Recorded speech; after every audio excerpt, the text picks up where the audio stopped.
পৌরাণিক কাহিনীতে কথিত আছে দেবী দুর্গা নাকি মর্তে এসেছিলেন। সেই রকমই একটি নজির করা ঘটনা আরামবাগের অন্তর্গত ডিহিবাইরাতে ঘটেছে। উত্তরপ্রদেশে বাড়ি রাজা রঞ্জিত রায় ছিলেন জমিদার বংশের এক প্রজা। তিনি কঠোর তপস্যায় মগ্ন ছিলেন দেবী দুর্গার দেখা পাওয়ার জন্য। তখন দেবী দুর্গা নাকি তাকে স্বপ্নাদেশ দিয়েছিলেন যে আমি তোমার কন্যা রূপে মর্তে যেতে রাজি আছি, কিন্তু একটা শর্তে, যেদিন তুমি আমাকে নিজে থেকে চলে যেতে বলবে সেদিনই আমি তোমার গৃহ ত্যাগ করে বেরিয়ে আসব। সেই কথা মতো দেবী দুর্গা জন্ম নেয় তার কন্যা রূপে ডিহিবাইরাতে।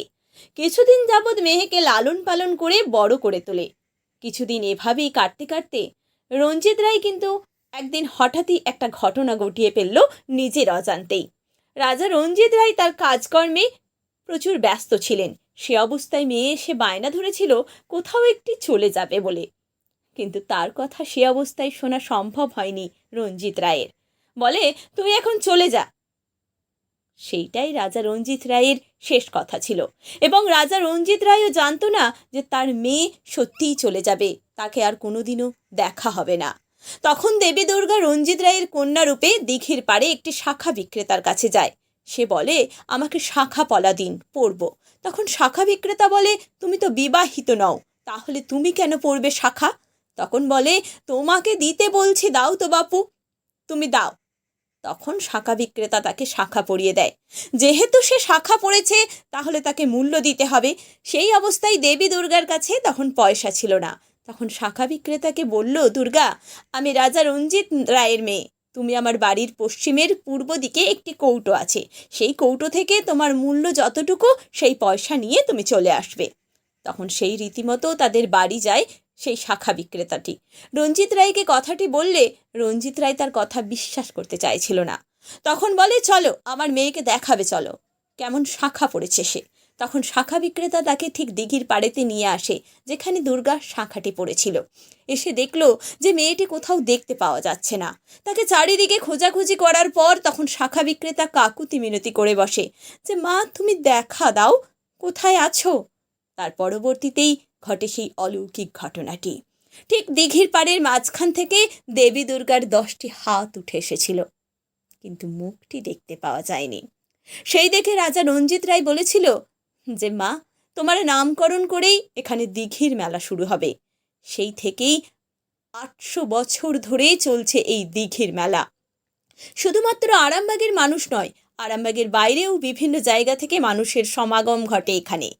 এলাকার মানুষেরা কি বলছেন এবং কি চিত্র ফুটে উঠছে, চলুন সেটা দেখতে থাকুন এনএইচ পাবলিক টিভির পর্দায়। তারপর ওঠেনি।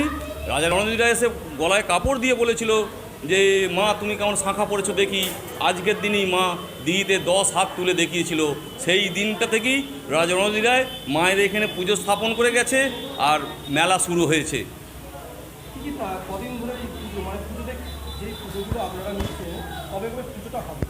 এই পুজোটা দীর্ঘ 10 দিন ধরে চলবে। প্রত্যেক দিন বেলা 10টার পর পুজো শুরু হবে। প্রত্যেক দিন বেলা 10টার পর পুজো শুরু হবে। সন্ধ্যাবেলায় সন্ধ্যা আরতি হবে। না, সারা পশ্চিমবাংলার মানুষ এখানে আসেন। শুধু এই আজকের দিনের যে পূর্ণ স্নান, যেমন গঙ্গা স্নান পূর্ণের স্নান, যেমন আমাদের পৌষ সংক্রান্তিতে আমাদের গঙ্গাসাগরে পূর্ণ স্নান, ঠিক এই আমবারুণীতে দিঘিতে স্নান, ঠিক সেম পূর্ণ স্নান। এই স্নানের জন্য বহু পশ্চিমবাংলার বহু দূর দেশান্ত থেকে এই মানুষ আসছে। দেখতে পেয়েছেন দর্শকদের কত সব এসে মাকে আম দিয়ে দিঘির জলে স্নান করে মায়ের এখানে শাঁখা সিঁদুর দিয়ে যে যার মানত কামনা করে সে তার মতন তার পূর্ণ পায়। আমার নাম প্রবীর। আমি এই মেলা কমিটির। রাজা রঞ্জিত রায় বিশালাক্ষী মায়ের পরম ভক্ত এবং সেবক ছিলেন।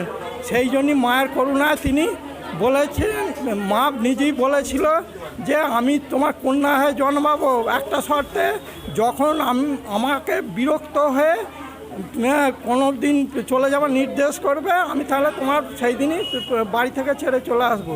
সুতরাং এইরকমভাবেই প্রতিশ্রুতিবদ্ধ হয়ে দেবী প্রচুর প্রচুর প্রচুর লোক, প্রচুর কখন থেকে লোক হওয়া শুরু হয়েছে? লোকটা হয়েছে এবছরের বাজারে তো ওই 7টা থেকে। 7টা থেকে শুরু হয়েছে। পর্যন্ত চলবে আপনাদের এই লোকই?